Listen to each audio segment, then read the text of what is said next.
Hey, it's Mark Weiss.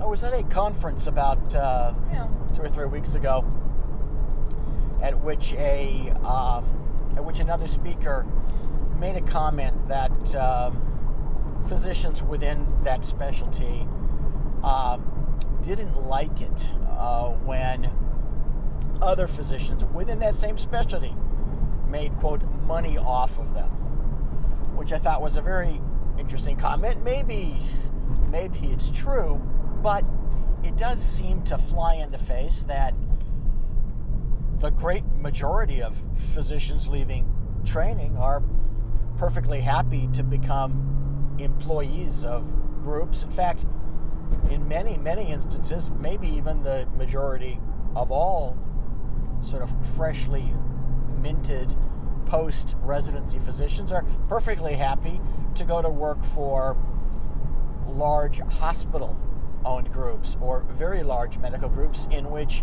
employment is the model. In other words, there is no possibility of partnership, of shareholder status, zero. But they're perfectly happy. It's a job. So there's that dichotomy there. The dichotomy perhaps of older physicians who feel that if their colleagues profit from them, there's somehow something unethical or unbecoming or immoral about that. And the fact that the tide is certainly moving in the opposite direction. So what's this mean for you? Well, certainly if you are a partner, a shareholder in a significant size medical group, whether it's a hospital-based group or whether it is an office-based practice that has traditionally made everyone a partner, everyone a shareholder, question whether that is really the model that is needed for the times.